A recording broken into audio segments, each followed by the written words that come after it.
Cable T V operators അസോസിയേഷന്റെ തൃശൂർ ചേലക്കര മേഖലാ സമ്മേളനം നടന്നു. COA സംസ്ഥാന ട്രഷറർ PSCB സമ്മേളനം ഉദ്ഘാടനം ചെയ്തു.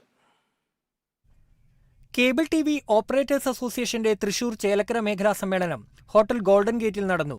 COA സംസ്ഥാന ട്രഷറർ PSCB ഉദ്ഘാടനം ചെയ്തു. നെറ്റ്വർക്കുകളിൽ വലിയ മാറ്റം വന്നതുകൊണ്ട് നമുക്ക് സമ്മേളനങ്ങളിൽ നല്ല പങ്കാളിത്തവും നല്ല മനസമാധാനത്തോടുകൂടിയിരുന്ന് അല്പനേരം ഞങ്ങളുടെ പ്രസംഗം നീണ്ടുപോയാൽ നേരത്തെ ഇവർക്ക് വേറെ പണിയൊന്നുമില്ല, ഇത്രയും നേരം പറഞ്ഞുകൊണ്ടിരിക്കുന്ന കേൾക്കാൻ ഞങ്ങൾക്ക് സമയമില്ലെന്ന് പറയുന്ന ഒരു കാലമാണെങ്കിൽ ഇപ്പൊ ഇച്ചിരി നീട്ടി പറഞ്ഞാലും അത് കേട്ടിരിക്കാൻ മനസ്സ് കാണിക്കുന്ന ഓപ്പറേറ്റർമാരായി നമ്മളുടെ ഓപ്പറേറ്റർമാരെ പരിമിതപ്പെടുത്താൻ നമ്മളുടെ സാഹചര്യങ്ങളും സംഘടനാ ലെവലും ആ രീതിയിലേക്ക് മാറ്റപ്പെട്ടിട്ടുണ്ട്. COA മേഖലാ പ്രസിഡന്റ് CG ജോസ് അധ്യക്ഷത വഹിച്ച ചടങ്ങിൽ മേഖലാ സെക്രട്ടറി ജേക്കബ് ജെറോം പ്രവർത്തന റിപ്പോർട്ടും മേഖലാ ട്രഷറർ V മണികണ്ഠൻ സാമ്പത്തിക റിപ്പോർട്ടും അവതരിപ്പിച്ചു. KV മനോജ് സ്വാഗതം പറഞ്ഞ ചടങ്ങിൽ COA തൃശൂർ ജില്ലാ president TD Subhash, Kerala vision chairman Nasar, KCCL director VP Biju, Kerala vision managing director T Jayaprakash, COA ജില്ലാ എക്സിക്യൂട്ടീവ് അംഗം അമ്പലപ്പാട്ട് മണികണ്ഠൻ എന്നിവർ സംസാരിച്ചു.